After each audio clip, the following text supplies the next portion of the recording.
Live. Beautiful. It is February 6th, Sunday at 11 a.m., 2022. Greetings, everyone, and welcome to this part 2 with Wade Fransson, our speaker from last session on the subject of the independent investigation of truth. I want to first start off by saying that this is a Sunday session held regularly by the Clearwater Baha'is in Clearwater, Florida.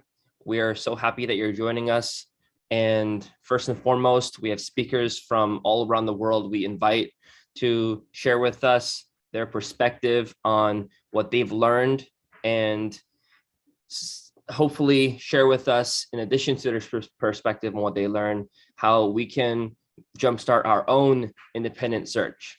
And what better place to start that than our independent search, starting with learning about independent investigation of truth. So that being said, I'm going to give you guys a short intro on Wade. I recommend you guys check out the first part of this session that we did last week. And last week's session was on January 30th, Sunday, same time, 11 a.m. This week's topic, the first teaching of Baha'u'llah, independent investigation of truth, part 2. Abdu'l Baha, the son of Baha'u'llah, wrote the following in the wake of World War I. There have issued from his mighty pen various teachings for the prevention of war, and these have been scattered far and wide. The first is the independent investigation of truth. For blind imitation of the past will stunt the mind. But once every soul inquireth into truth, society will be freed from the darkness of continually repeating the past. Wade Fransson will explore from the perspectives of the Holy Bible, the Baha'i Writings, and contemporary journalism, the challenges facing all of us in applying this simple principle and what a difference it could make if we found a way to apply it more consistently. Now, a little about Wade. Mr. Wade Fransson's unique background is detailed in our last session, but we also recommend you to view his book, The People of the Sign. He is born in Canada and he lived in 3 countries before obtaining his degree in theology from the Worldwide Church of God's Ambassador College in California. He then moved to Europe, where he was ordained and served from 1984 until 1994 in southern Germany, Switzerland, and countries behind the Iron Curtain. I want you guys to learn more about his bio. I recommend heavily that you guys go look at our last session. And I'll tell you, there's 2 other books he's written, and you can read more about his life there. The Hardness of the Heart, his 2nd book, and his 3rd book in his trilogy that closes it out, The Rod of Iron. And all 3 of these books are #1 hot new releases on Amazon in various categories, including Baha'i books.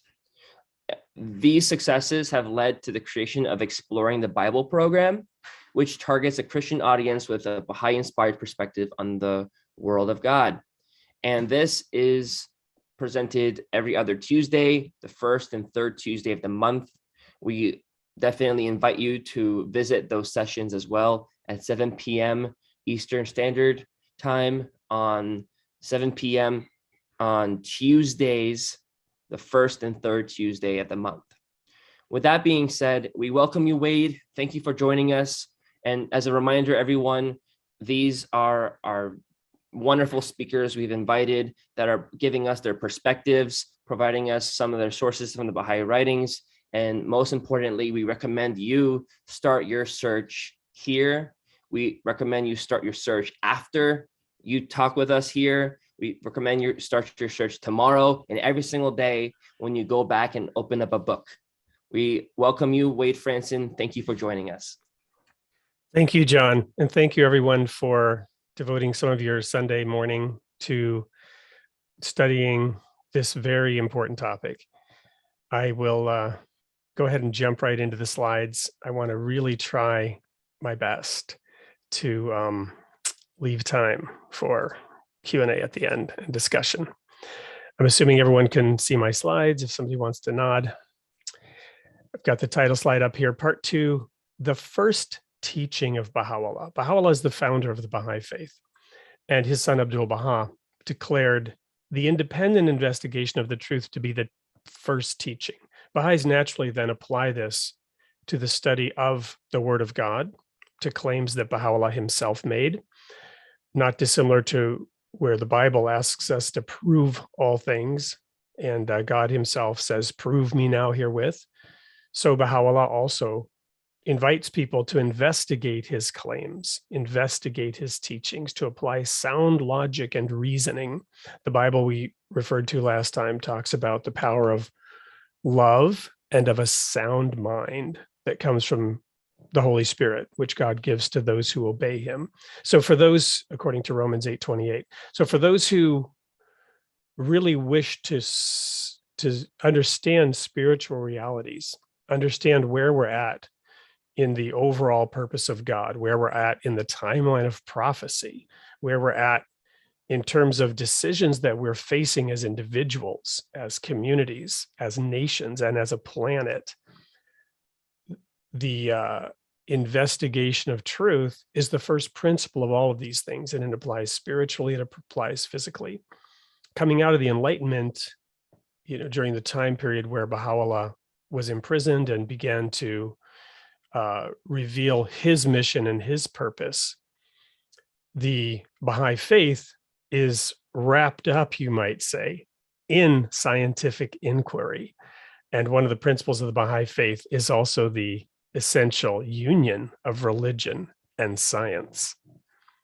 And in all of this, the very first principle is the independent investigation of the truth. We spent a lot of time on this last time. I'm going to jump into it now this time to dive deeper into some of the more practical examples. We'll very briefly cover the backdrop, the context, the overview that was provided last time.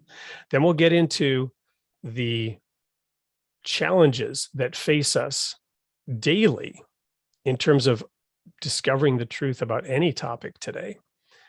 And then we'll come to a conclusion at the end as to how we can, as individuals and collectively, arrive at a better understanding of the truth, a better understanding of the reality in which we live. So first of all, the general context here is that this is a Baha'i fireside. A Baha'i fireside is a presentation from a Baha'i perspective, but there's no clergy in the Baha'i faith. I'm actually a formally ordained minister of a Christian denomination globally, and as mentioned, I served in a number of countries around the world. But that means nothing today as a Baha'i. I'm simply an individual who has my own perspectives and my own experiences. There is no clergy in the Baha'i faith. I'm in no way representing anything in that regard. This is simply my personal perspective as a Baha'i. Baha'i firesides are intended to share perspectives like that have been arrived at through this independent investigation of reality, both spiritual and physical. The intent is to introduce those unfamiliar with the Baha'i faith to some of the understanding that Baha'is have arrived at, me in this case.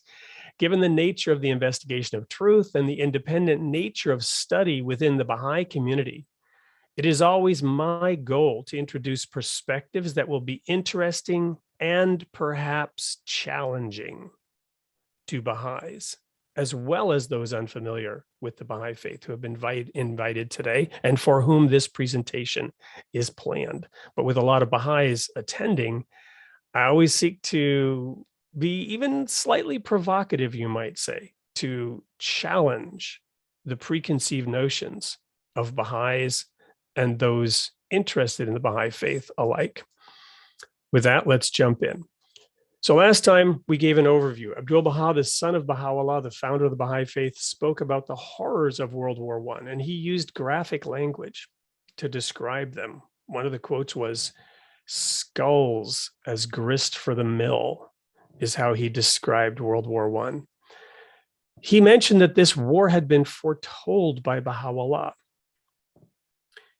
I mentioned that in my Bible study program, as John mentioned, which is the first and third Tuesday of each month, where we really focus on the Bible alone and we let the Bible interpret the Bible and we don't even speak to Baha'i things specifically, that God, the creator, exists outside of time and space, and therefore prophecy is simply history written in advance by a being who exists outside time and space and who has the ability to write down history in advance. And in this case, Baha'u'llah performed the function of a prophet in that he foretold World War I.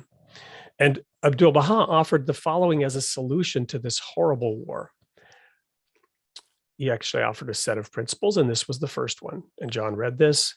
The first is the independent investigation of the truth, for blind imitation of the past will stunt the mind. Blind imitation of the past will stunt the mind. But once every soul inquires into truth, society will be freed from the darkness of continually repeating the past. And we Baha'is should not think we've arrived at this. We, like every person on this planet, must continually seek to sharpen our saw. As Stephen Covey said, one of the principles of highly effective people, sharpen our saw in this regard. Take ourselves into account daily. Are we independently investigating the truth? Are we continuing to have a seeker's mindset? Are we reviewing some of the principles that Baha'u'llah showed us are prerequisites to be a seeker? Or are we following into the trap of comfort, having found certain truths, having accepted certain beliefs that we are now beginning to imitate? It's a constant challenge throughout human history, throughout every religion, to continually inquire into truth. And when we do, our mind is stunted. We become lazy, apathetic. The Guardian, for those Baha'is who know who that is, warned us against that, the apathy. I shared that unfortunately, we as a species have not yet learned this lesson. Many millions of lives have been taken in over 260 major wars since World War I. And this situation continues unabated on this planet. In fact, it seems to be escalating. I shared this slide, which shows all the hot spots, and there are currently 40 wars, according to Wikipedia. Not necessarily the most authoritative source. Certainly Wikipedia has some biases, but for certain facts, it's a really quick source of getting certain facts that are largely undisputed. There's even in this, there's a lot of dispute. As you can imagine, when wars, there's that famous line that history is written by the victorious, right? And so the spin put on a war and its outcome is often not representative of the full set of facts, but largely undisputed, there are 40 ongoing wars and conflicts which have over 100 combat deaths. So these are not like, a minor terrorist act. And here's a picture of the globe. There's the source of it, of the map. It was a combination of a map sourced and then the count from Wikipedia. So I talked about hypocrisy, and I'm not sure if I used that word, but I referred to a scripture from the Bible. And the word of God is always my lens through which to view anything. And I'm very familiar with the Bible. So I often go back to the Bible and use quotes from that, not only quotes from the Baha'i faith. And with regard to this independent investigation of the truth, and with regard to the rooting out biases that lead us to make hypocritical decisions, I found this one verse in the Bible, which I just love, because in a very basic objective way, it gives us a tool set, you might say, a little quick rudimentary gauge in which we can hold ourselves into account each day to determine whether or not we, in fact, are viewing things in an unbiased manner. This is where we ended last time. This is from the book of Deuteronomy. You shall not have in your bag diverse weights, a great and a small. This is sort of talking about commerce. Thou shalt not have in thine house diverse measures, a great and a small, but thou shalt have a perfect and just weight. A perfect and just measure shalt thou have, that thy days may be lengthened in the land which the Lord thy God giveth you. For all that do such things and all that do unrighteously are an abomination unto the Lord thy God. And this word abomination, I call it the A word. It's a very strong word. And it just occupied me over a period of years. Why would God call this little thing an abomination? The ability to use two sets of weights when you're buying and selling, and to, in that sense, trick people and be dishonest. Why is that an abomination. And I reflected on how this is a principle that influences our lives. And in all of our judgment, we must be without bias. We must in every aspect of our life purge out this tendency to judge with two different sets of weights. This is the very definition of hypocrisy. When something is either a double standard, which is taking two things that are the same and applying a different standard to each of them, or a false equivalency, which is taking two things that are different and trying to make them out to be the same. This is a lens whereby we can discern truth and reality. And as we'll see, this principle is part and parcel with the scientific method and the independent investigation of the truth. I highlighted this last time, and I didn't really go into details. I ended on this and figured I'd start with that. And let's look at the essential meaning of hypocrisy from Merriam-Webster. The behavior of people who do things that they tell other people not to do. Behavior that does not agree with what someone claims to believe or feel. Now, you might ask yourself, what on earth does this have to do with the independent investigation of the truth? Well, Jesus said that the darkness hates the light, and that men love darkness because their deeds were evil.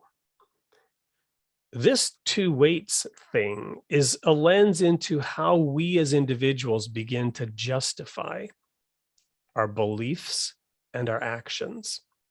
A hypocrite typically doesn't know that they're a hypocrite. A hypocrite who knows they're a hypocrite tends to be evil, right? Not just a hypocrite, but evil, right? Tends to behave in very evil fashion, right? When they're aware that they're being a hypocrite and they don't care. That's an even further situation. And I'm not really addressing that. What I'm addressing at is kind of the hidden hypocrisy where we don't realize it. And so in taking ourselves into account each day, whenever we have an interaction with another individual, let's say an argument, a debate, and we reflect back on that in the privacy of our own chamber that night, perhaps in prayer or meditation, reflecting on whether or not we were fair in our judgment. In the Baha'i faith, for all the Baha'is, and some who are interested may have heard of this quote. I think I quoted it last year, the second hidden word. Seeing something through our own eyes and judging it not through the eyes of another. To arrive at justice, which Baha'u'llah says is the best beloved in his sight. How do we achieve that condition of being able to discern justice? Well, the first and second hidden word of the Baha'i faith, having a pure heart, right? Possess a pure, kindly, and radiant heart, that thine may be a sovereignty, ancient, imperishable, and everlasting. And then the next hidden word, which is the best beloved in my sight, is justice. You see how this quote gets at that? How just getting rid of double standards and false equivalencies, right?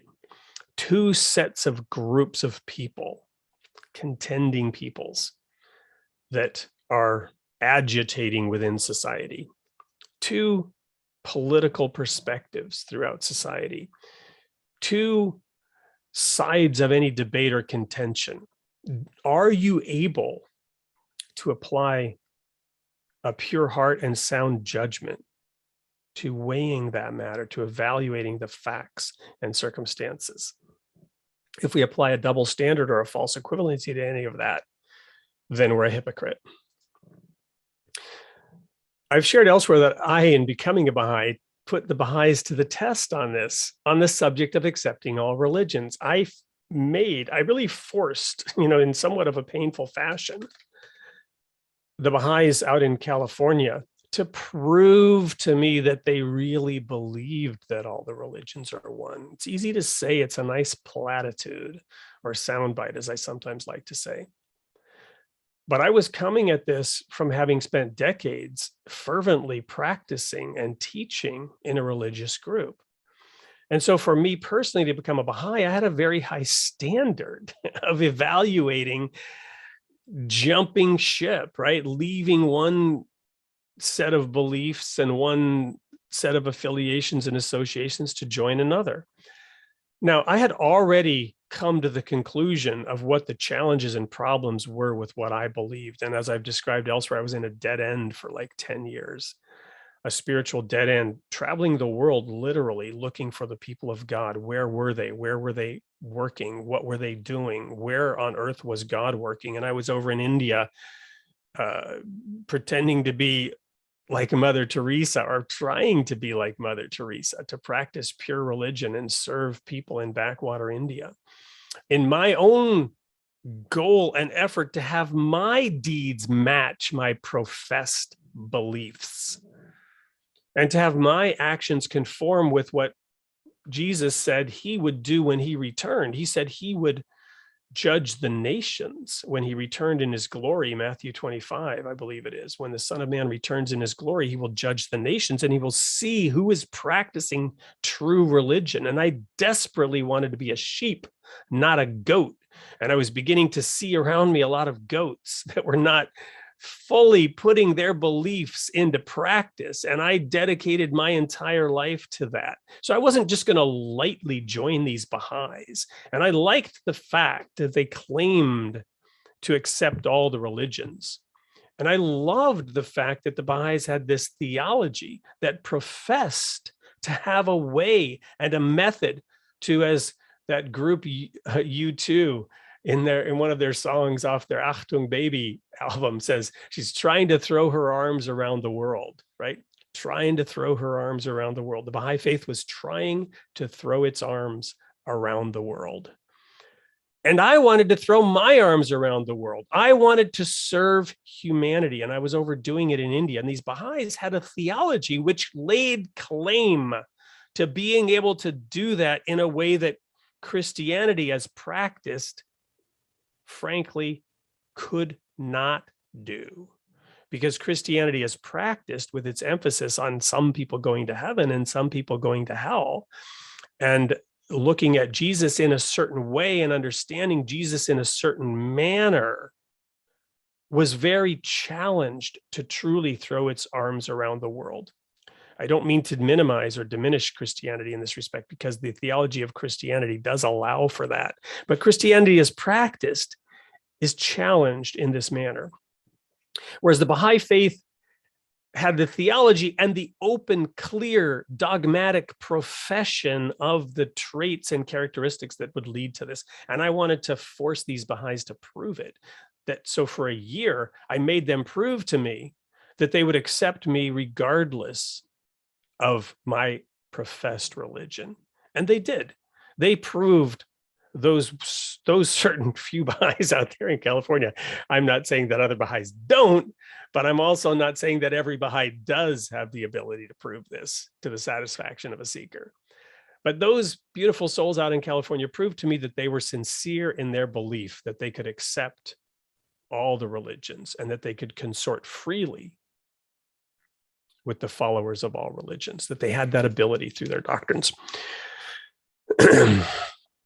I shared also last week, and I want to emphasize again, that as Baha'is, we conscientiously avoid taking sides, aligning, affiliating with political parties and movements. We seek at all times to remain objective and detached, able to carefully evaluate all the inputs, all the facts, understand the perspectives on all sides of any issue. And this is one of the quotes that increasingly is my guiding light in my practice today, in my religious practice. Try very much to strive to fulfill this, whether through deeds or words. The merit of your every contribution to social well-being lies first in your resolute commitment to discover that precious point of unity where contrasting perspectives overlap and around which contending peoples can coalesce. And this is from the Universal House of Justice of the Baha'i Faith, and that word discover there indicates to me that we should be aware that this is a goal that we have not arrived at this destination. This is a goal, dear friends. We have not arrived at that destination yet. And this fireside and all the presentations that I give is really focused on trying to create a space in which this can happen. My political awareness personally was shaped, as mentioned briefly, by being transplanted unceremoniously from Canada to the US, then to Sweden during the height of Sweden's late 60s and early 70s humanitarian superpower phase. Sweden was a nation that prided itself on its neutrality, sitting in between the US and USSR. My ministerial training actually took place in neutral Switzerland. I was living in Switzerland at the time, another neutral nation. So this is part of my DNA, right? To see these different perspectives. And throughout my whole life, I've always been an outsider. Wherever I lived, I was always in the minority. And my viewpoints were always different from the people around me. So I'm very sensitive. I have a high radar attuned to this aspect of hypocrisy, right? Of people who believe they're right and want to impose their views on people who feel differently. We were sitting as a child there in between the US and USSR. I remember really being into global hockey and the Olympics and seeing these nations compete. And this was during a time, the Vietnam War and the US and the Soviet Union and the domino theory and global competition between capitalism and communism. This is the world I grew up into. And my sensitivities of, hey, can't we all just get along? Because I was an American living in Sweden. Later, I was behind the Iron Curtain. Why can't we get along? Why can't we find common ground? It's not something that, I just started thinking about when I became a Baha'i. And later then, I spent decades in a group that believed we were to avoid all involvement with worldly politics. We didn't even vote. This book, The People of the Sign, describes that whole period of my life. I share it to minimize any concerns about the examples I'm about to use as we get into the nitty-gritty of how this plays out in our society today and what the challenge really is. So let's talk about newspapers, media, information, right? Because when we talk about the independent investigation of the truth and the fact that Abdu'l Baha wrote about this or spoke about this in the wake of World War I, we're not just talking about spiritual truth. We're talking about the ability of contending peoples to get along and to create the spaces in which we can discover the overlapping perspectives around which contending peoples can coalesce. And this is by far the number one challenge in our nation today.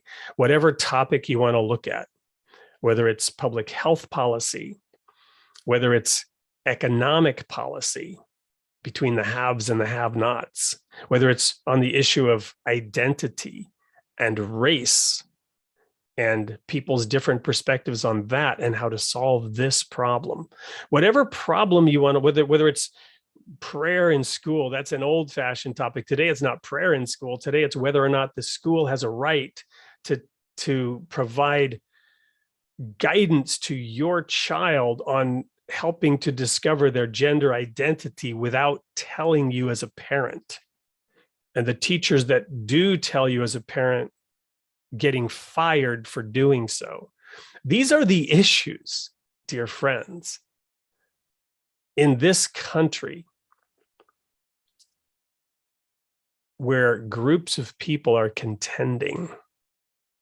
And all of this is playing out in the media.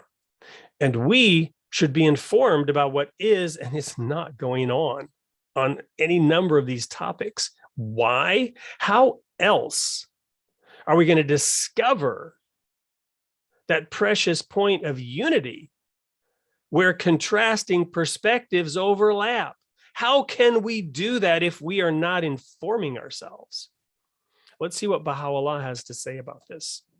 Because guess what? He did speak about this. Knowledge is one of the wondrous gifts of God. It is incumbent upon everyone to acquire it. Such arts and material means. So, dear friends, it's not just talking about spiritual investigation of reality.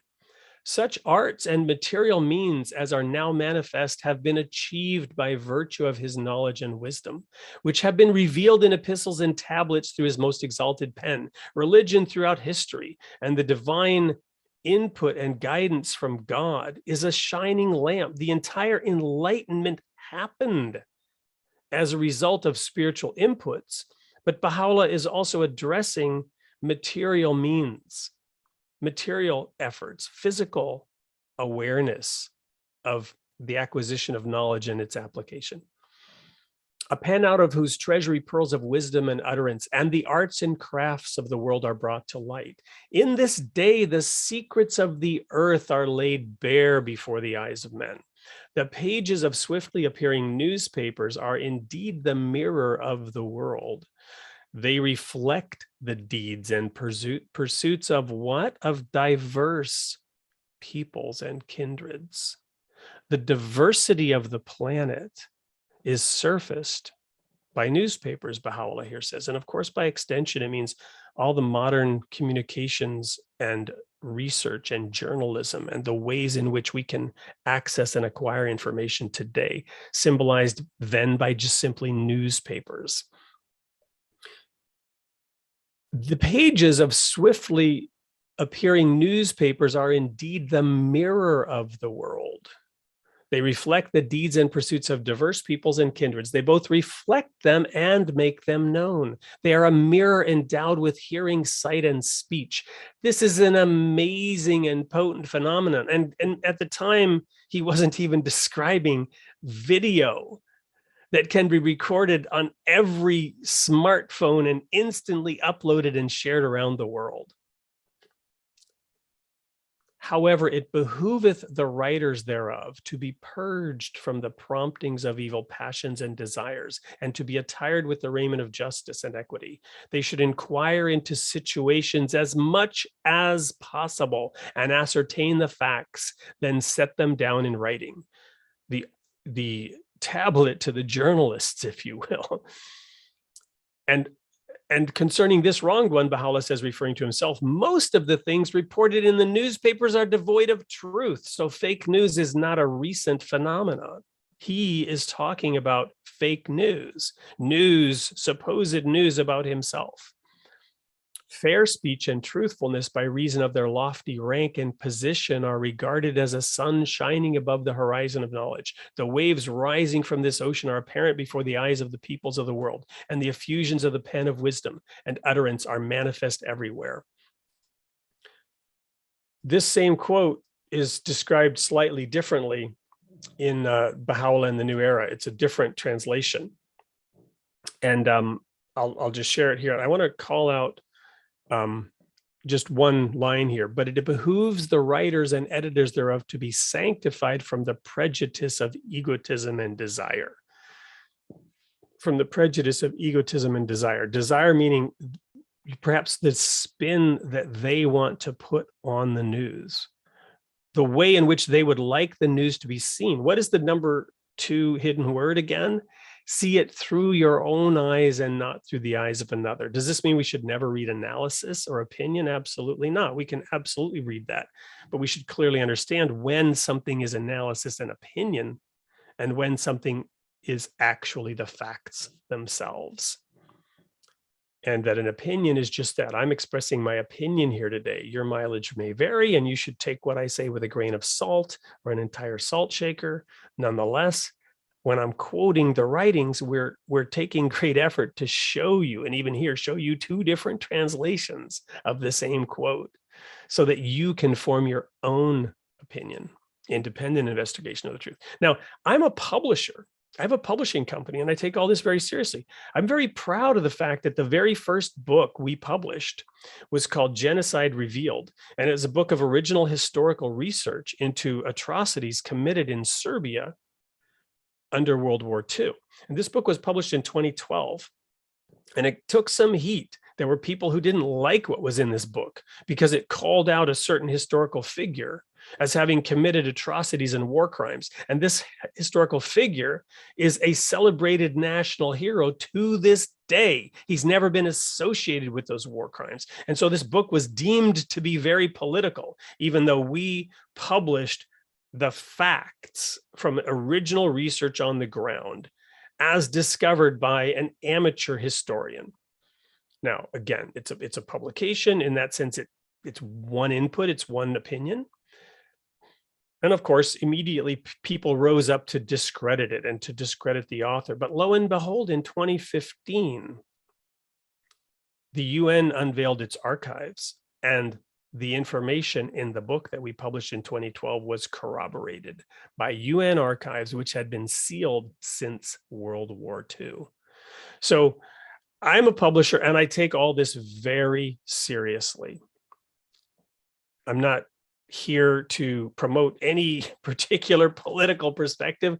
I realize now that I was inspired to found this publishing company in 2012 as a result of a pilgrimage to the Baha'i World Center. And without even knowing about this tablet, without even knowing about these principles, there was just something in the air and I was inspired to go in this direction. That's, again, my personal opinion. You can discount it, whatever you want. Here's a much more recent statement. We just referred to Baha'u'llah, but here's a much more recent statement. And this is from the Universal House of Justice, 11th of February, 2021, to an individual doctor. And I bring this letter up because I made some comments last time. And again, I took some heat for that, not unexpectedly, for daring to wade in, pun intended, since my name is Wade, daring to wade into this topic. So I wanted to go ahead and provide a more recent statement and just stick to the text so that everybody can hopefully take a step back and think about this. One of the unfortunate, this is again, 2021, February, to an individual doctor. One of the unfortunate features of the present age is the difficulty of attaining truth, which seems to be an inherent characteristic of the process of disintegration that is assailing humanity in its transition to a new order. And not surprising, because Baha'u'llah himself, as we just read, while calling out this important principle and the value of the newspapers and that they're a potent force, he himself said that the information and facts reported about him were false and misleading. So it's just gotten worse. It's just gotten worse. It hasn't gotten better. The good news is you have access to more information today and instant sources, and you can even, watch the video and ascertain the facts. And there are people that have, dumped documents that were previously hidden onto the internet, and those documents can be sifted through, discovering this aspect or that aspect of what's going on in the world, and things that were previously hidden are becoming well known. They can't be hidden anymore. But the problem is videos can be doctored, facts can be selectively presented or changed. It gets difficult. In these days, truthfulness and sincerity are sorely afflicted in the clutches of falsehood, Baha'u'llah lamented. And again, it's only gotten worse. And justice is tormented by the scourge of injustice. Of course, there are a number of Baha'i teachings that directly bear on this dilemma. To the extent to which the friends imbibe and hold fast to these teachings, they can guard themselves and their communities from the tumult buffeting society and contribute to its protection and transformation. One of the main principles is political non-alignment, staying resolutely and carefully out of affiliating with any particular political persuasion, group, ideology, perspective, constantly seeking to independently investigate the truth. This letter further goes on to say there of course remain scientific or medical matters about which experts have legitimate differences of opinion. Believers may thus come to various conclusions about matters, and there is no obligation for the friends to have uniformity of thought about them. However, they should not allow differing opinions to become a point of contention among themselves, and should act in ways that demonstrate their care for the welfare of others. So we should absolutely not be getting contentious. We should not be seeking to enforce conformity of thought on issues such as the pandemic. At least that's how I read this letter. We should be open to looking at and reviewing the information that is coming to light. We should be open to discovering points of unity where contrasting perspectives overlap. Sometimes it's not either or, sometimes it's and. My wife is a doctor. She is a doctor of physical therapy, so she has no training in epidemiology or the treatment of infectious diseases. But she is trained in clinical research, and she is trained in the application of methods and programs to treat conditions. So she does have the ability to look into what is being done and how the research is being performed to treat a disease.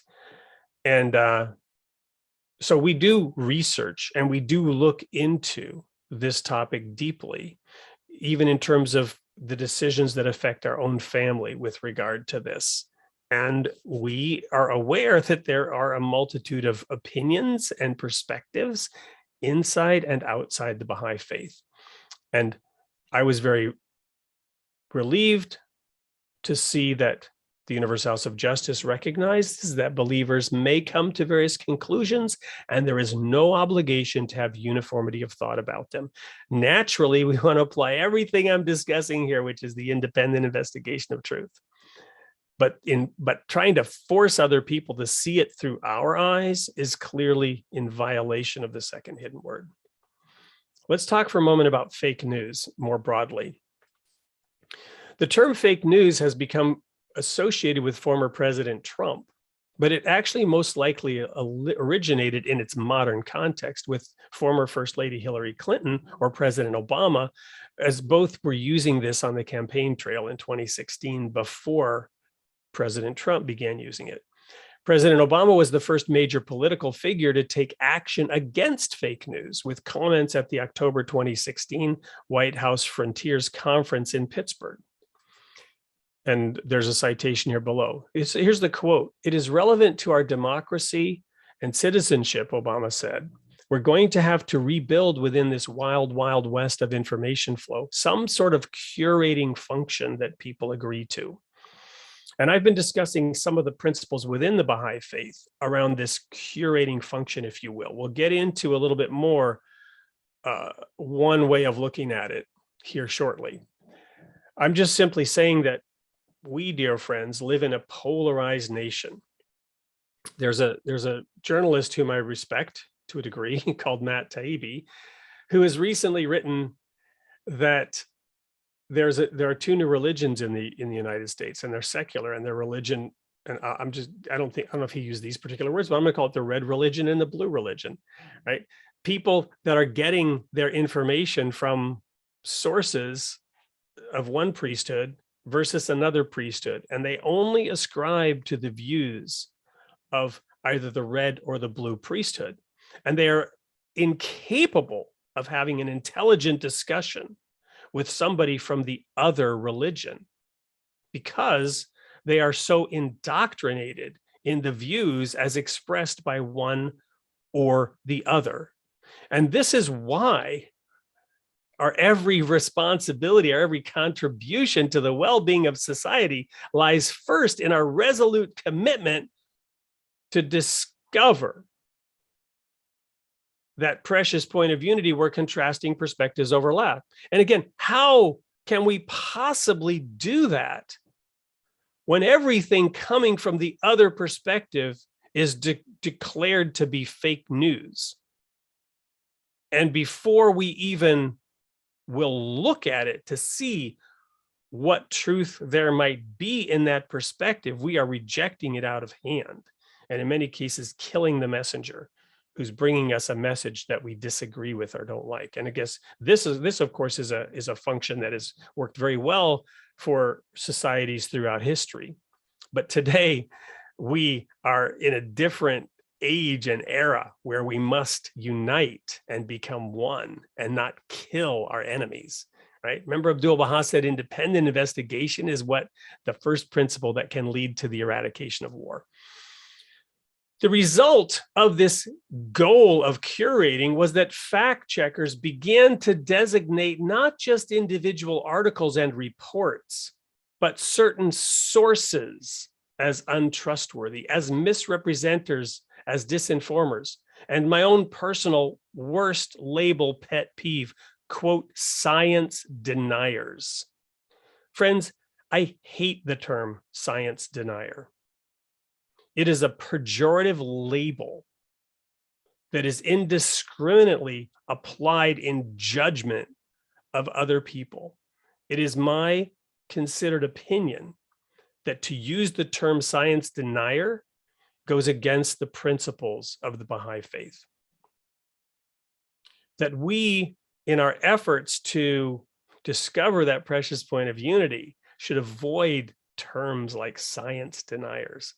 It's my perspective. It's my opinion. I'm allowed to present my opinion. That's my opinion. And this term science denier is applied to groups of people based on select criteria. It actually began to be applied to those who had differing views on the subject of climate change. And climate change is a big topic, right? The person who was expressing a different view may have been trying to address a single point, right? What one of the sources of climate change may or may not have been, or what one of the proposed solutions of climate change may or may not be better than a different solution. The very basis of scientific debate was being engaged in. But those who did not prescribe to the orthodoxy were called science deniers. And then these fact checkers began to apply that label to certain newspapers, if you will, to certain journalists, if you will, to certain organs that published. And once you applied the term science denier, you could discredit them entirely, and you could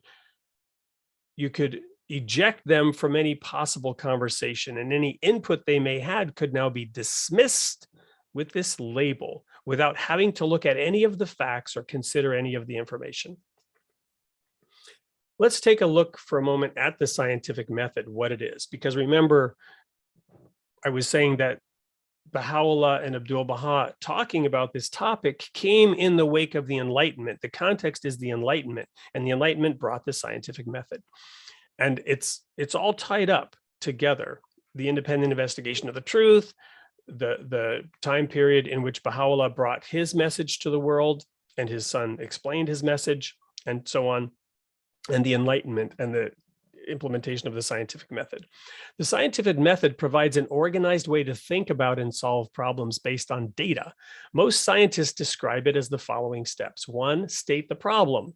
State the problem that you will study as clearly and concisely as possible. So when we now have lay people, politicians, journalists, people professing their opinions, talking about subjects like climate change, pandemic, these are overarching sound bites, very imprecise terms when it comes to science. It is impossible. The capabilities and the science do not exist to, quote, address climate change, unquote, to, quote, address the pandemic, unquote, scientifically. There are so many facets. Let's take the pandemic. Are you talking about are you talking about the creation of a vaccine that will work? Are you talking about the efficacy of the vaccine? Are you talking about potential side effects of the vaccine? Are you talking about people's emotional and or logical reactions to taking a vaccine? Are you talking about vaccines for men? Are you talking about vaccines for women? Are you talking about vaccines for older people? Are you talking about vaccines for younger people? Are you talking about vaccines for people with risk factors such as smoking or obesity? What are you talking about? And we haven't even talked about prevention methods such as masks. We haven't talked about treatment methods such as when you have COVID, what treatment should you apply? When you use the term pandemic, what the heck are you talking about? And then to start talking about the science says this, the science says that. What the heck are you talking about? And if I were to say, well, I'd like to present this article on this topic about the pandemic, before even realizing what the article is about, I'm called an anti-vaxxer or a science denier when I'm not even talking about vaccinations. But I'm shut down and unable to contribute my research to the discussion, right? So state the problem you will study as clearly and concisely as possible, but in popular discourse, we're not even in the same universe of discussion or consultation. Then form the hypothesis. Describe what you think the result of your study will be. Observe and experiment. Observe or set up an experiment to test your hypothesis, and then tally your data. Interpret the data. Once you've collected your data, you must understand what it tells you. The data can be interpreted by comparing numbers visually and or in graphic form. And much of what I have done on the topic of the pandemic is this fourth point. I'm not doing any primary research. I'm just looking at the data. I subscribe to a Johns Hopkins source that accurately represented the data that was tabulated, what data was being collected, how it was being collected, what it did or didn't mean was one thing, but I could at least through a dashboard understand the data that was being collected globally in different countries. And I reviewed that every single day. Why? Because professionally, in addition to the other things that I've done, I have worked a lot in the field of data analytics, and I have done work in large corporations around data analysis, right? I won't even get into that. I mean, we can talk about that later. I'm not going to sit here and waste time talking about my credentials in this, but let me just state that I have some considerable experience with looking at and analyzing data, and both in terms of systems and data sets and different kinds of data and all that stuff. So my considered opinion on certain aspects of the pandemic was related to regular and systematic study of data. Then you draw conclusions. Did your observations and or experiments support your hypothesis? Was your hypothesis proved or disproved by your study? Did your results show a strong correlation? Were there things that could be changed to make a better experiment? Are there things that need to be studied further? This is a very basic standard definition of the scientific method from the Purdue Extension, and there's a link. What if the hypothesis is disproved? The scientific method requires that a hypothesis be ruled out or modified if its predictions are clearly and repeatably incompatible with experimental tests. Guess what? On the subject of the pandemic, this is starting to happen across many, many different aspects of the pandemic. We could probably list 100 different areas of valuable exploration around the pandemic and our response to it, all of them valuable, all of them very different. And in any and all of these areas, scientists, doctors around the world are digging deeper into the experiences of the last 2 years. And some of the conclusions are surprising, and some of the conclusions are overturning popularly held concepts. And what was said and stated and published even by the considered experts of 2 years ago, when this thing hit, and in the heat of fear and panic, certain decisions were made with the best of intentions for the good of all. But as we progress through it, we are learning. In the Baha'i community, we should be familiar with the fact that we're to be learning communities. And so contention and debate about the desire to explore different learnings and perspectives, again, should not be, in my view, part of the way in which we approach these topics. Hypotheses are subject to researcher bias. The quote, the citation at the bottom is referred to the second quote. I'm still quoting from that Purdue article right now. Sorry, little glitch in my slide presentation here. Hypotheses are subject to researcher bias and misinterpretation, but proper observation and experimentation minimize the risk of error. Beginning researchers make a few common mistakes. The most fundamental error is to mistake the hypothesis for an explanation of a phenomenon without performing experimental tests and following all the steps outlined above. And again, in March, April of 2020, we were making a lot of decisions based on hypotheses that had not been tested. And those tests are ongoing.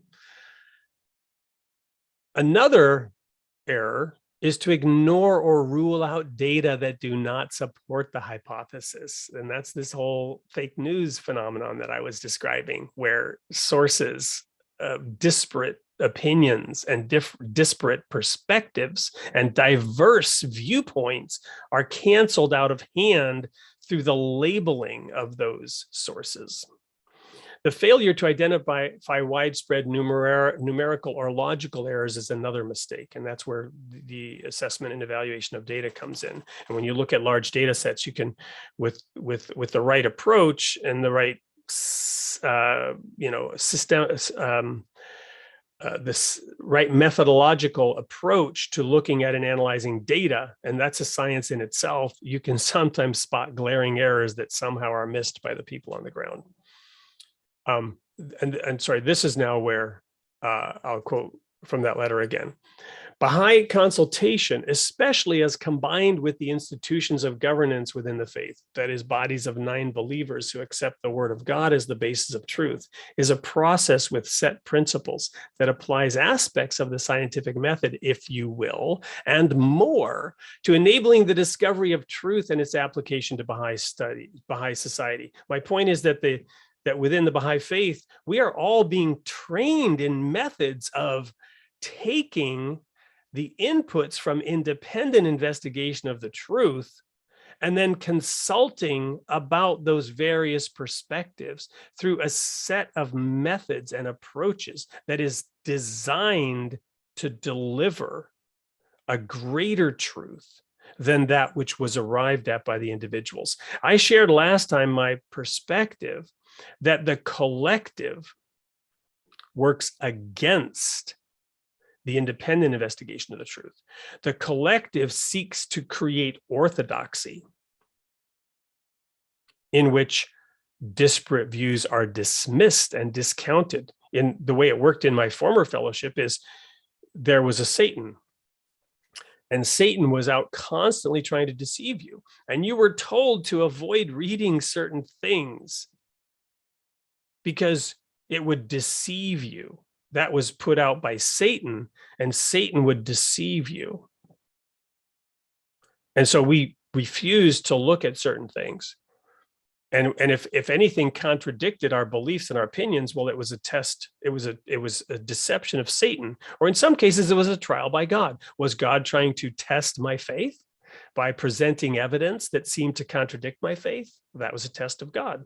Or was somebody trying to deceive me? Well, that was a deception from Satan. So that was how orthodoxy was protected in our belief system. In today's world and within the Baha'i community, those mechanisms are the same, but they're different. They are similar, but they're different, because it's not necessarily a deception of Satan, but it's a discounted source of information. It's a perspective that's declared to be invalid before we even consider it in some cases.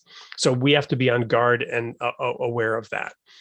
And individuals then bring their perspective, and those perspectives need to be heard and viewed. They should not be shut down. Those perspectives should be allowed. And then consultation should take place based on the facts, based on the objective discussion of what the facts are. Further now from that letter that's cited at the bottom, the independent investigation of reality is a fundamental principle enunciated by Baha'u'llah, through which Abdu'l Baha explained the world of humanity may be saved from the darkness of imitation and attain to the truth. Those are quotes that we've been looking at in this context. And in this letter, then it goes on to say, in the hidden words, Baha'u'llah called the individual to observe justice, by whose aid you shall see with your own eyes and not through the eyes of other, and shall know of thine own knowledge and not through the knowledge of thy neighbor. Again, these are all the things that I've been saying here. what they add here in this letter is an essential method for the attainment of truth is consultation, the lamp of guidance which leads the way and is the bestower of understanding. So I'm trying to wrap up comments that I said last time, and hopefully now they're understood more fully in their context. The individual has the moral obligation to independently investigate the truth and to see it through one's own eyes and not through the eyes of another, not through the eyes of another, not through the eyes of another, not conforming your views to the views of those around you in formulating and independently investigating. Then we also have the obligation to consult with others, right? To have a discussion in which the contrasting perspectives can be aligned and where we can find that common point of unity around which contending peoples can coalesce. And if within the Baha'i faith, we can learn how to do this, then we can have a positive influence on the world around us. And then we can invite other people in to have this same kind of consultation. But of course, if we're not learning it, if we're not able to do it, even within our own ranks, even within our own institutions, even within our own communities, then we're kidding ourselves if we think we can go out and help create unity outside with other people who are not Baha'is, who have even further differing perspectives. So that's where I want to end it today. Here's my email again. I'd like to invite all of you to email to the degree that you want to continue this. Like to encourage anyone, especially any Christians who may be listening in, or Jews, or anyone who's not a Baha'i who is interested in exploring the Bible and the perspective of the Word of God in the pages of the Bible on Tuesdays, first and third Tuesday. There are also other presentations that I do from time to time. I can put you on a mailing list, and I just continue this discussion. Why? Because all of these efforts that I'm providing here, and I'll go ahead and put this in the chat as well so that it's recorded, the email address. All of these discussions are, my goal is to find like-minded individuals who are able to continue this discussion, to able to continue this consultation and pursue this goal of discovering that overlapping perspective space where we can invite members of different groups, organizations, to share their perspectives and consult and find common ground on these issues that are ripping and tearing our nation apart today. I'm speaking as an American, and of course this would apply to any society and apply globally. So hopefully that clarifies for anyone who may have gotten the wrong impression last time, where we're coming from here, what I'm trying to do, and why I'm addressing the topics that I'm addressing in the way that I'm addressing them. Thank you very much, and I'll pass it now back to John and or Jeremiah to facilitate any questions. Thank you very much, Wade. So we have a question from Angela Sterling, and her question is, how can we get over our discomfort at times to hear views not just contrary, but which attack our own views? Wow. So I think one of the goals that I had today was to share some quotes, including this one that says, it is not, frankly, even expected that we have conformity of viewpoints on all these topics, right? That it's okay to have a different perspective, right? That this is a sign of maturity, not immaturity. to have a community that is united in its diversity. Within the Baha'i community, we really focus on the issue of color and race. And we think that if we could achieve a greater diversity of color and race, we would be achieving diversity. And that's really challenging in some areas. Like I'm in the Midwest, and just the percentages, they're just not there, right? It's very hard. And you can talk about it all you want. That doesn't mean that there are even any more people of color living in your community. Of course, they're out there, and you can go to a great effort to find them and to connect with them. But the groups and organizations that you're in may not have a lot of diversity of race. And so that's a big challenge. And if we focus exclusively on those differences, we're misunderstanding diversity. Diversity is not just of color, right? It's diversity of viewpoint, diversity of religion, diversity of political affiliation, diversity of anything you can imagine. Color, Abdu'l Baha says, is the least of all the distinctions. And he lists a bunch of different points of unity that he saw in the American population.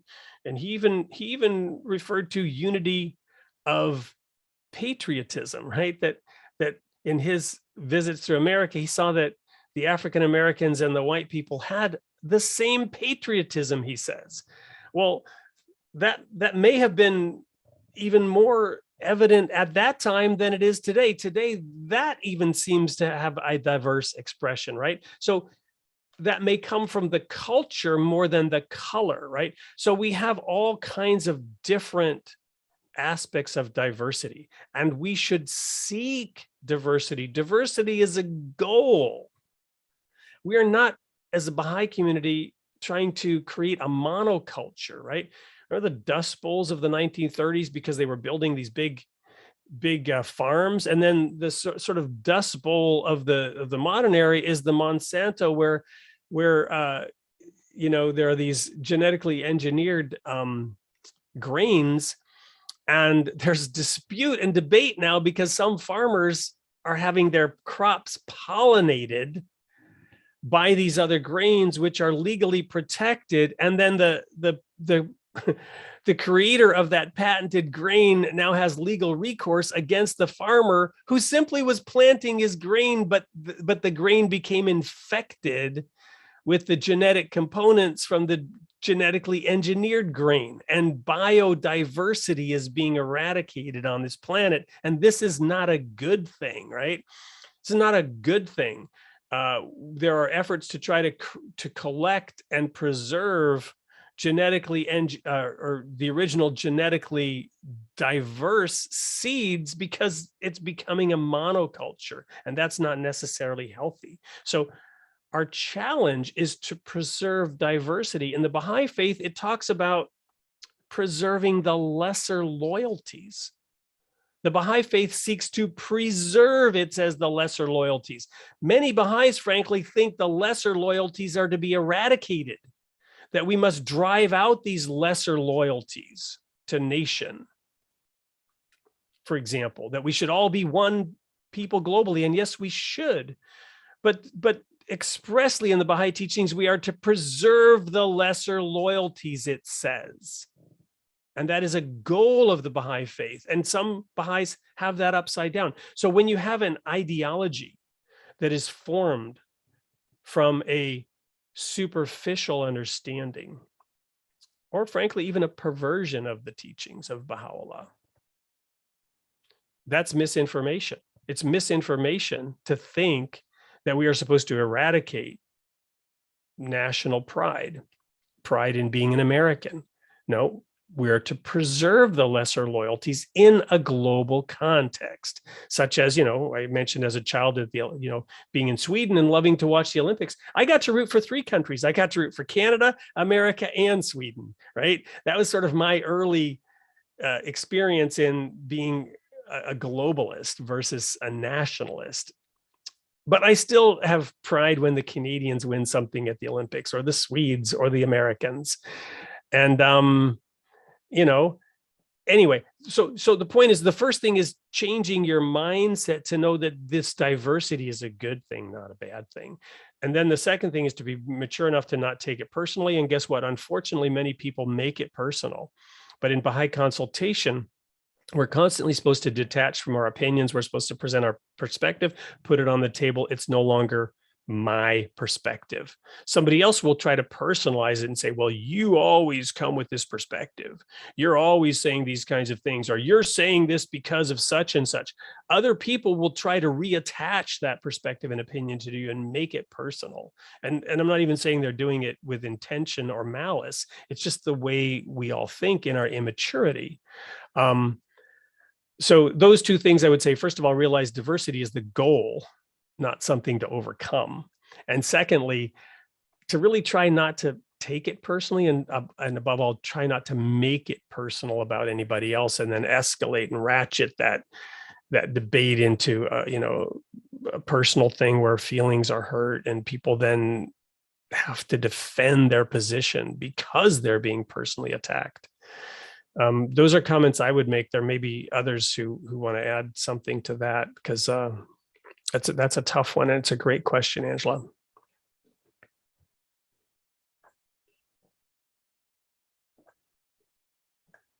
Thank you so much for that. And Angela, thank you for the question. So we have just wanted to point out some people saying thank you for your presentation, to present it in the way that you have. It's appreciated. Now, there is a question from Lisa, and she asks, half the country feels adamantly that they have the moral, ethical, spiritual, and factual high ground. How do you consult on this basis? Another great question. The first thing I would say is that the whole country feels they have the moral, ethical, and spiritual high ground. People on both sides believe they're right. People on both sides believe that they have the moral, ethical, spiritual high ground, right? The problem is when they believe the other side is to be shut up or canceled because they're wrong, right? When they think that the other side is illegitimate. And this happens when we get into these echo chambers and listen only to one side. Or whenever we listen to the other side, we're arguing against it in my head and in our heads. I have seen this in so I'm married, and I have in-laws and outlaws, and my own family. And I say that jokingly. I'm very grateful for my in-laws, because in many ways they're more pleasant to be around than even my own family. It's just the nature of, Christmas and Thanksgiving, when families get together, that's when a lot of contention happens. My point is, I won't say who or what or when, but when visiting various households and the TV's on both sides of the issue, the red and the blue, I get to listen to somebody screaming at the TV about how wrong they are. And in one house, they're screaming at the blue people, and in the other house, they're screaming at the red people. It's horrible. And I sit there and I'm uncomfortable in both houses, because wherever I am, I'm like arguing the other side. I'm like, well, but this, and then suddenly I'm the enemy and I'm being attacked, right? Because I'm trying to provide some objectivity and some perspective. So it's difficult. You have to devote. That's why the Universal House of Justice, I think, says your first, should go look at that quote again. I'll see if I can pull it up here real quick. Your first, because I'm actually trying to memorize this quote. To me, that's kind of the answer to that question. Trying to memorize that quote. Let me find it again here and share it so that we can all try to memorize it together. Because it's so powerful. And I think that's maybe the best answer I can give, is to try to memorize that quote. So where do I go? I've got two screens here, and works better, but it's challenging sometimes. There we go. Can anybody see that now? Here's my answer to that question: how to deal with that. No. Sorry. I thought I had the quote handy here.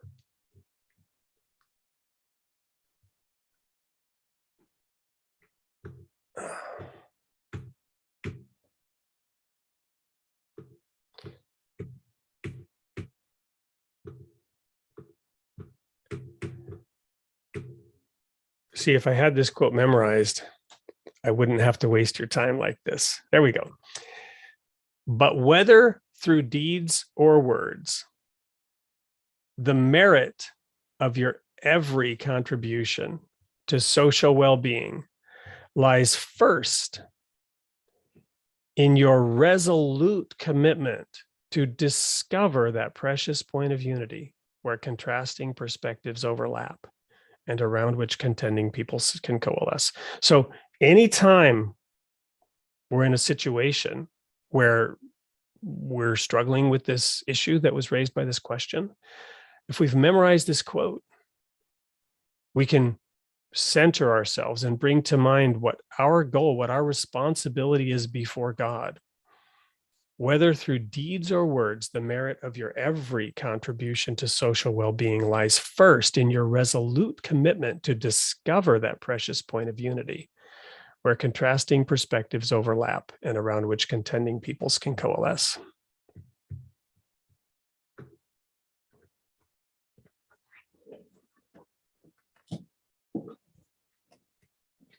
I see a hand raised.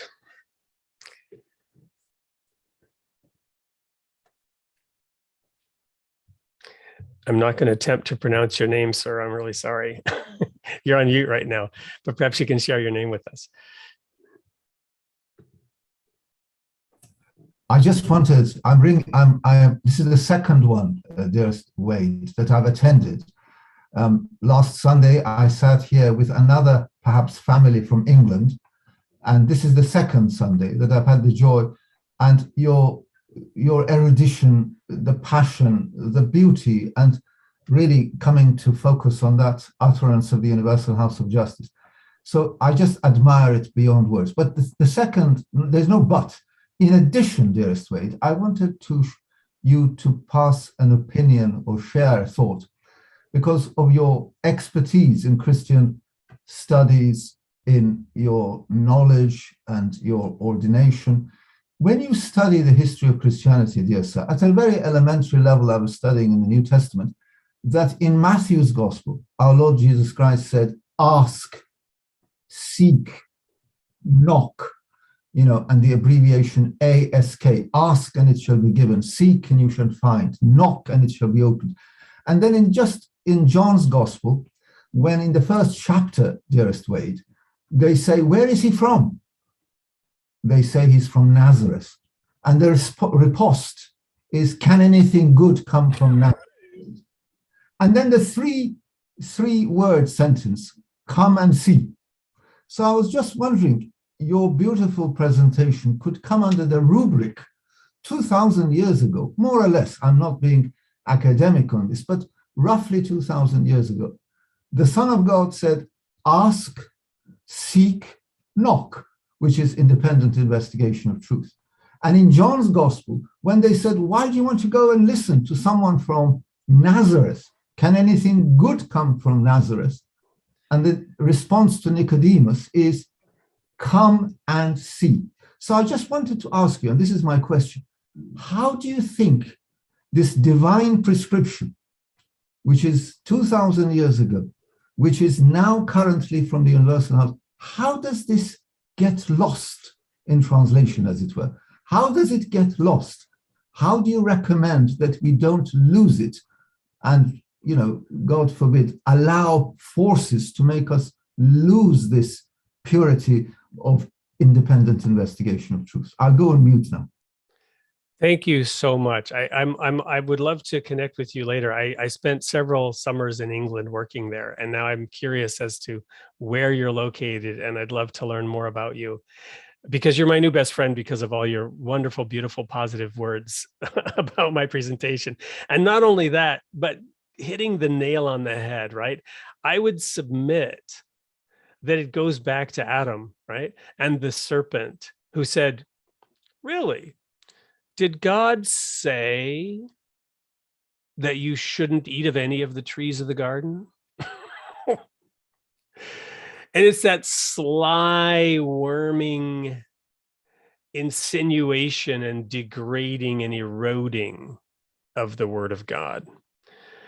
And we've talked about a principle now, and I'm so grateful to you for bringing up that, cancel culture existed in Judea. And the Pharisees and Sadducees were practicing it when they said, this guy's from, and they also used different terms. They said, well, he doesn't have a father, but that's not the word they used, right? And so the very defining characteristic of Jesus, his virgin birth, was used to discredit him. And this is really the most fascinating aspect, in my opinion, of the union of science and religion and the independent investigation. Because what do the Baha'i writings say? The most manifest of the manifest and the most hidden of the hidden. Inherent in the creation is the God-given right of every human being to deny that God even exists. So there is no answer to that because God created it so. Jesus taught in parables. And when I ask, why did he teach in parables? Few people know. Everybody assumes, well, he taught in parables because these stories are wonderful analogies that help people understand the meaning. That's the wrong answer. No, he taught in parables to obscure the meaning. He taught in parables exactly so they would not understand. He said, it's a fulfillment of the prophecy by Isaiah. Seeing they shall not see, hearing they shall not hear. He said, to you it is given, you have eyes to see and ears to hear. Jesus said, go get some eye salve that you might see. He wasn't talking about an ointment. He was talking about that two weights thing, right? Taking oneself into account every night, purging oneself, polishing the dross off of the mirror of one's own heart. And that's why I'm taking pains to cover these things, even though I've been attacked repeatedly for some of the things I say, because unfortunately, dear friends, one of the most terrifying things that almost kept me from becoming a Baha'i was when Baha'is repeatedly told me, oh, our faith cannot be corrupted because we have the covenant. And I said, really? Really? To me, that's the first sign that it's being corrupted, right? Now, I know what they meant when they said that, and I understand that we do have protections and we don't need to go around fearful and worried that our faith is being corrupted, and I'm not saying it is. But I gave a presentation on 9/11 about the hijacking of religion and how that happens and how these things get morphed and changed. And one of the biggest challenges that I see is the teachings of any manifestation of God are adopted by the world, but then they are mirrored back inaccurately and imperfectly, just like when Baha'u'llah said, the newspapers are a mirror, but look what they're saying about me. Well, guess what they're saying about his teachings? And every single one of the teachings of Baha'u'llah that have become widely adopted have also been corrupted and are being mirrored back in a corrupt form. And if you are getting your understanding of the Baha'i faith from the way in which the world and even science is interpreting the teachings of God, you, my friend, are being led astray. You must go back to the word. And the protection that we have is that these writings have been protected and preserved with accurate translations. But to your point about where do you research it, I even showed there are two translations now about what Baha'u'llah said. Esselmont in that, and then the official translation, and they're different. Even with the Baha'i writings, there are two officially published versions that quote Abdu'l Baha in different terms. This even exists within the Baha'i faith because we live in a material world. The minute that revelation touches the ground, it begins to become corrupted. I don't know if that helps. It's just my ramblings, but thank you so much for that beautiful question and its formulation. And there's two questions. I may add first that this idea of corruption, it's interesting because it really lends ourselves to that humility of our own understanding, that each and every single one of us really have our own understanding. And therefore, the writings that we read, we really don't have an interpretation that is more important than someone else, for that very reason, that our own perspectives, our own filters, our own lens that we look at the world is in of itself imperfect. And when we look at these writings, we'll see anything but everything. And the question is this, a question came of the audience, just so everyone knows, Dr. Khazeh Fanala Pazir is the gentleman who just asked the last question. And he's from, and you can please correct me, Khazeh, because I don't actually know how to pronounce English.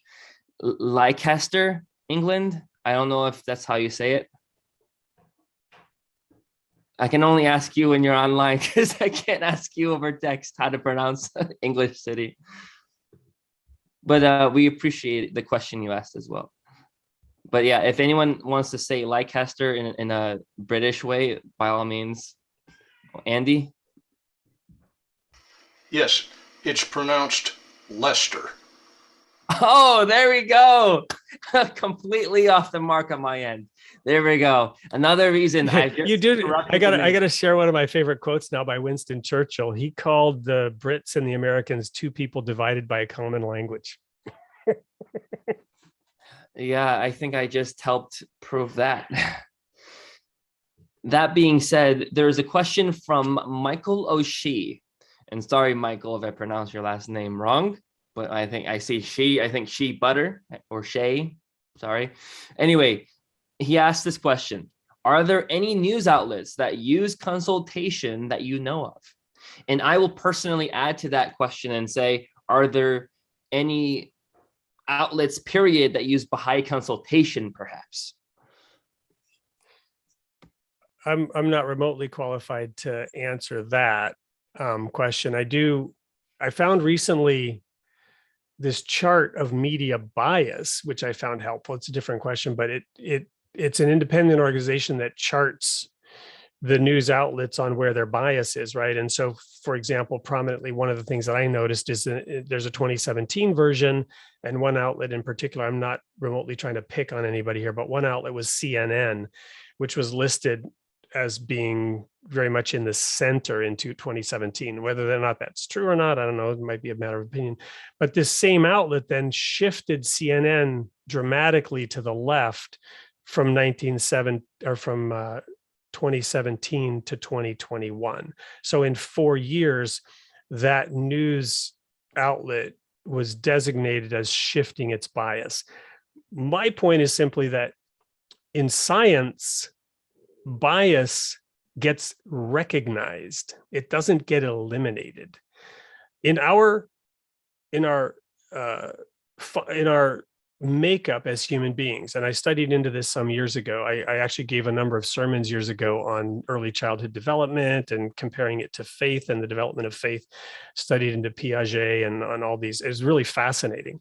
And in understanding how we are as creatures, we are born into the world with a bias, right?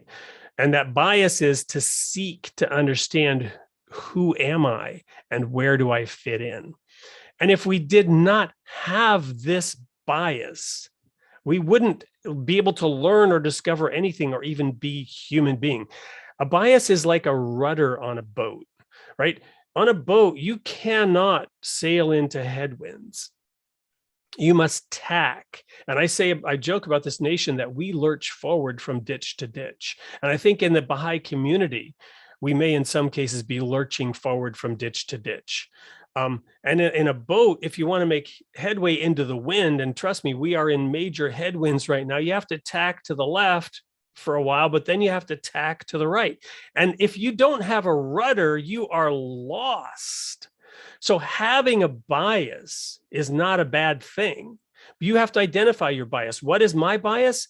I view everything through the lens of the Word of God. And my bias on science is there will be no union of science and religion until scientists recognize the source of their curriculum as being from God. This is why Einstein was such an exceptional scientist, in my view, because he said, I want to know God's thoughts. The rest is detail. That gave him a rudder, a bias, an orientation to seek the North Star. And that was his compass, and he declared it. So having a bias is not the problem. Throwing out news sources left and right because of their bias is not the solution.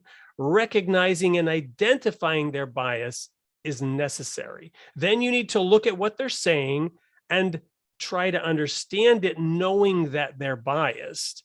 But on the left and on the right, they're going to be reporting on completely different sets of facts. There are news stories that are buried, that are not reported on. So if you're just watching news on one side, there's this whole set of facts and information that you have no clue about. And so in any discussion, you are woefully ignorant because of your vaunted moral, intellectual, or whatever superiority, which causes you to reject all those sources. But all you're doing is turning yourself into an ignorant person who's incapable of fulfilling that mandate from the Universal House of Justice of discovering those areas of overlapping perspective. Because if you throw out everything that's biased, you're only going to be looking at a few biased sources of the bias of your choosing. So that's not really consultation, but to be able to consult, I think you need at least that modicum of understanding and awareness of how the red side views it versus how the blue side views it, and to approach it without labeling in a pejorative way those people and othering them simply because their perspective is different. I don't know if, so I know I didn't answer what news sources use consultation, but some of those programs like The View, right? The View is in the news right now because Whoopi Goldberg was just given a leave of absence because of comments she made. So you have these news programs where there's some supposed consultation. I'm not qualified to speak as to whether that's actual consultation or whether they're just people reinforcing the echo chamber of where they exist.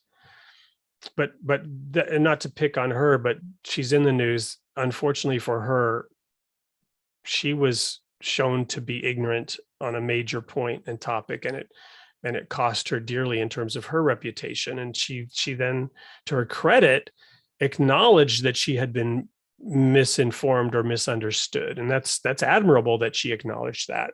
But there were still consequences to the fact that she spoke ignorantly about a topic where others had a very clear perspective of those particular facts.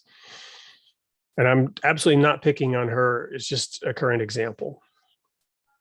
Well, it's a good point you actually mentioned this, because I think we can close out with this question. And we all know, as people who are aware of the idea of compassion, the idea of mercy, the idea of forgiveness, that in a world that seems very unforgiving right now to people who make mistakes, and yes, be it so, the mistake is widely seen.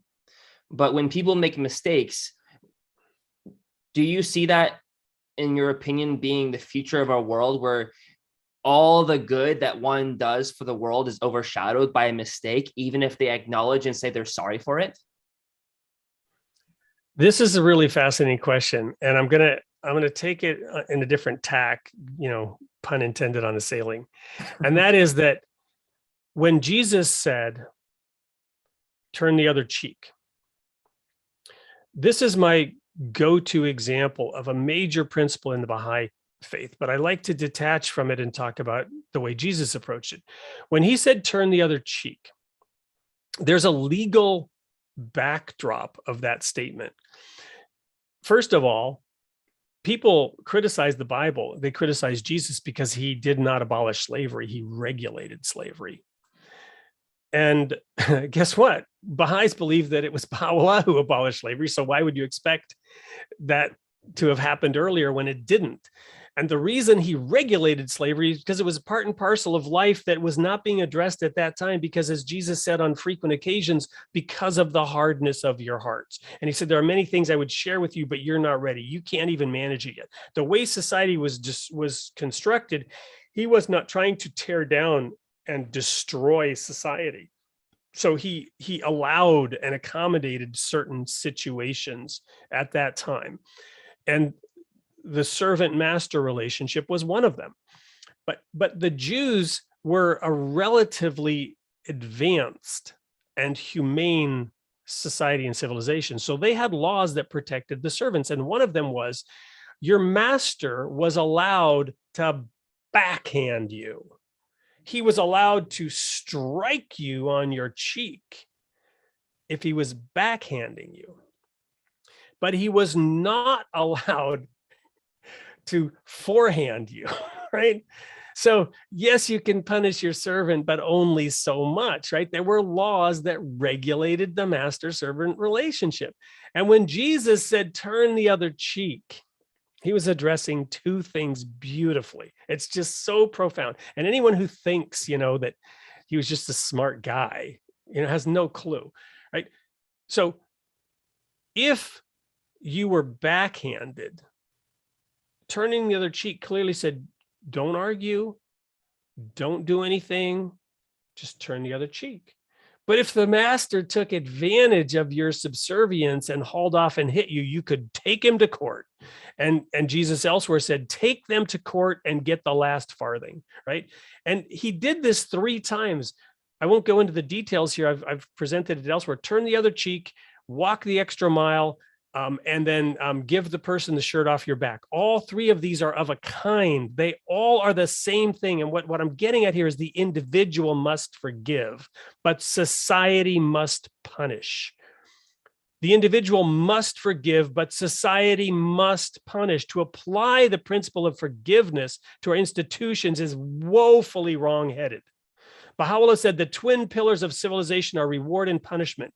And trust me, you do not want to live in a society where society forgives the rapist. You as an individual must forgive the rapist, but society must punish that rapist. Otherwise, how can you possibly forgive the rapist when you know he's going to be let back into your house to rape you again tomorrow? So again, people oversimplify these things. They haven't really gone to the writings and studied them. And yes, all the religions throughout history are consistent, and it's all baked in, it's all buried in there, which is just amazingly profound and proof of, what Baha'u'llah says about all the religions being the same and teaching the same thing.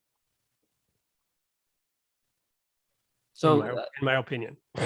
Well, thank you. And those are things that definitely people can go and read for themselves to understand. And yes, they may understand differently, but the fact is that at the very least, the intent is that they read based off what you've said to find out for themselves whether what you say is true.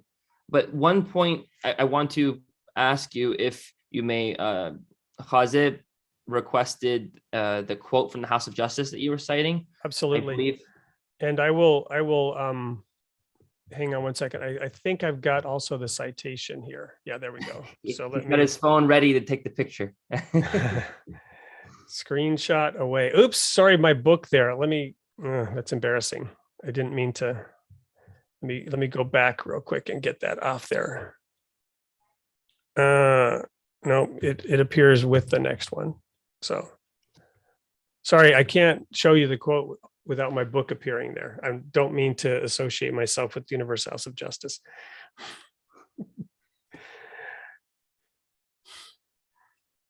But interesting, this is on the Day of the Covenant. This is a substantial, profound letter. I mean, they all are, but this is meaningful in material. And it's been guiding my thought ever since this came out in November 2020. Well, I'll read it one more time. Oops. No worries. I think we could close on this beautiful quote. It's a good quote to close on for today. And it definitely is a good tone for people when they're doing their research to strike with their friends and their peers and whoever they meet with that they don't have as a friend yet. But whether through deeds or words, the merit of your every contribution to social well-being lies, first, in your resolute commitment to discover that precious point of unity where contrasting perspectives overlap and around which contending peoples can coalesce. This is from the Universal House of Justice on November 25, 2020, to the Baha'is of the world. Thank you, everyone, for this beautiful Sunday. Thank you, Wade, for this very inspiring presentation. I think that people will be inspired to try to search now for themselves, recognize the importance of their own bias as well as the facts that are underlying what people are saying. And honestly, the margins of the scope of the news where the stories that are not being completely represented may lie. So that being said, we welcome everyone to please join our next session next week. We are continuing every Sunday at 11 a.m. And a final reminder for today, we have Wade Fransson's discussions on the first and third Tuesday of the month. He presents on the Bible, and that will be our next session on February 15 at 7 p.m. Eastern Standard Time. It will be streaming on the Facebook page for the Baha'i Center of Clearwater and Something or Other Publishing, the SOUP page on YouTube. Afterward, we'll be posting the videos on the other platforms that we've been making our videos available. But the live stream and the place for you to have your input, to place your questions and comments and your discussion points, those will be on the Facebook page for the Baha'i Center of Clearwater and the YouTube page for Something or Other Publishing, SOUP, S-O-O-P. Thank you, everyone, for your participation this Sunday. We look forward to seeing you next